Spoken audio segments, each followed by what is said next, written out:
Hello, everybody. How are you doing?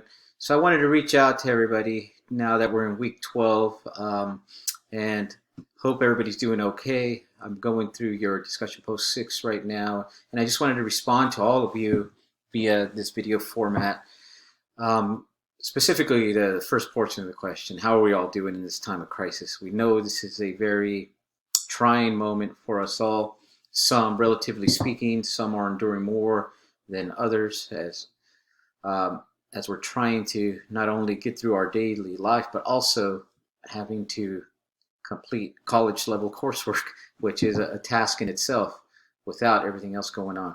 And I and so I just wanted to put everybody at ease, and I really understand and try to feel what everyone is going through, and that's something that I really value as we go through all the assignments, and I see your effort in the trial and just trying to get through the work.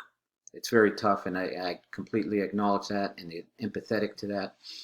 So, and reach out to me if you have any issues. Some of you have, and we those of you who have done so know that I'm willing to work with each and every student to help you succeed.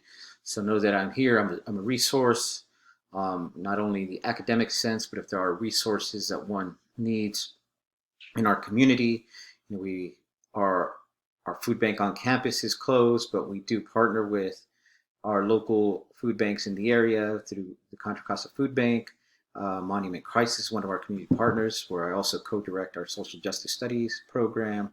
Monument Impact, serving the community here in Concord. So lots and lots of resources that we can point you to.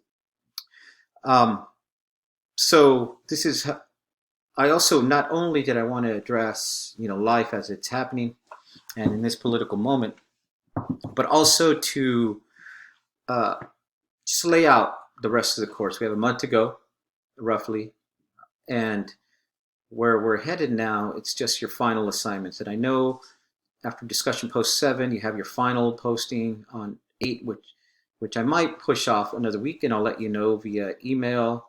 I'll post that when it's ready. And your final your policy paper that I posted yesterday is on the topic in general on the immigrant prison system. So the immigrant prison was given birth at a specific historical moment in the United States law. And we go back to the 1892 Geary Act. The 1892 Geary Act was a law that extended the original 1882 Chinese Exclusion Act, which was an explicitly racialized immigration law targeting not only Chinese but other Asian groups. So, and this is where we're thinking about, and I just sent out our statement, Diablo Valley College's Racial Justice Task Force statement on standing against xenophobia coming from the highest levels of governance. And in that statement, we drew attention to the historical roots of anti-Chinese forms of racial exclusion or de jure forms of discrimination. And this time outside territory, this is something that is very troubling now. It is we've seen the rise in hate crime statistics going on the upswing, specifically targeting those who appear as Asian or Asian American citizens. So moving to the immigrant prison now, we see the connection. We see the rise, the growth of it, the ways that the immigrant prison functions as a mode to police populations from entry or to deter, but also in modes of profit making for multinational corporations or corporate capital, namely under the guise of the private prison industry. We know in California passed a law banning the growth or development, construction of more private prisons in California. But under the conception of federalism that we study, we know federal law supersedes state law. So the federal government can neglect that law. And this is a contentious issue over states' rights. So there are lots of issues that you can take up and develop a policy formulation on your end. How would we remedy this situation where human beings are captured not only um, in the realm of accessing forms of entry into a territory, but also being caught up and detained in the service of profit making. Um, so lots and lots of questions. Also, we see a lot of imagery that began to arise a couple years back with um, hundreds and hundreds of folks trying to line up and appeal for asylum. And let's remember, asylum is a legal form of entry into a nation. So what we have seen are people who are caught up now in detention systems who have attempted to enter through a legal means. But yet policy is being made on the fly, very arbitrarily to attempt to deter these migrants. So this is another issue that raises the conditioning and the rise of immigrant detention. You also have a piece here on Canvas by David Manuel Hernandez, who really discusses the profit-making motives of immigrant detention. So that's our last policy paper. I've also sent out some resources from our library. Feel free, you can chat with our librarians, are on the ready, waiting for you to reach out if you need gather any academic sources. Remember, what we're building here is a social scientific paper. You're taking on the research, not, remember, let's stay away from the very emotional rhetoric that's spewed on cable news networks or even in the mainstream media, the corporate media, or the everyday language that we all inhabit. As college students, we're trying to gain a deeper understanding on how these policies arise, who they affect, whose interests do they serve, and ultimately how we can build a better society, right? And so you can feel free to go anywhere on this and develop a policy proposal. If you want to talk to me one-on-one more about it, set up an appointment on Confer Zoom. So I have all my student hours from 11 to 12, Monday through Thursday. Just fill in the slot and we'll be ready to go from there. So our last exam will be, you'll have till the end of the course to complete that. And it'll be the same format, multiple choice. I'll give you a study guide ahead of time and open up the exam with plenty of time for you to prepare and to really work around your schedules. And I know for a lot of us, that's why you've taken online courses, your work schedules, they're flexible. But now, if you were taking face-to-face classes, now everything is online. So this will I'm trying to help you work out your other classes and have them made more manageable. And lastly, I just want to conclude with what are the takeaways that we're taking from this class. Right? This is now week 12, and we're thinking about what am I taking away from understanding American government. As I mentioned, to my in-class students, I always say you don't need to come to college to know about American government. You could jump online or go flick through a textbook and get the basic understanding of the systems of government, as most Americans have. But if you really want a deeper understanding, know the interests, know who has the capacity to affect change, to draw critical questions, and to not be wary of what your excavation of truth or a deeper understanding might uncover, then this is the space.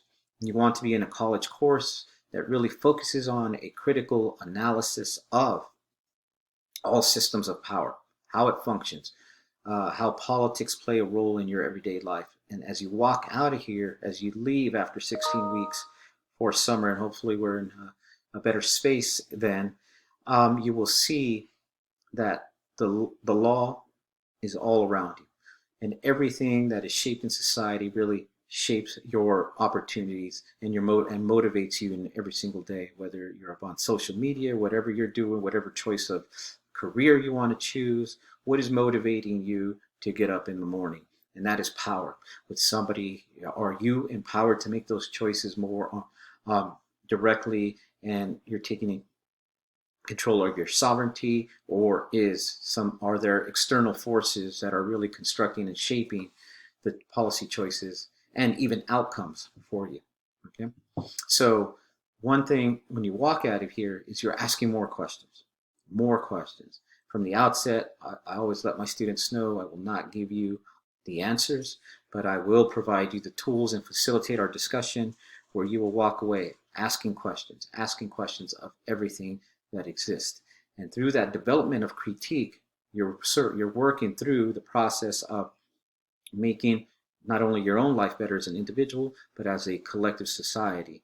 And that is the role of politics: is how is society governed? How are individuals within a society governed, and how ought they exist? Or do we see the forms of a hyper individualism, protection of private property with limited forms of government that we all engage and enter that social contract via John Locke that we studied on in the origins of this class in our early chapters? Or it's all up to all of us to think of maybe how a society could be constructed on a more equitable basis. And we see those structures, that chasm between specific populations based on their class dynamic, really erupting and coming to the fore in our nation right now, and literally with deadly consequences.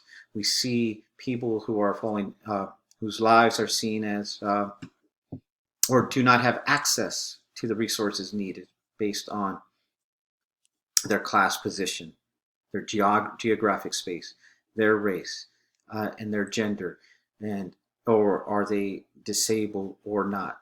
So what this class has really made central are all these categories of difference which we all embody. We are not all the same, and based on all those differences, that is a way to analyze how inequality is structured in our society in a capitalist economy, which is the United States. So that's the takeaway in a broad sense, but specifically to your own everyday life.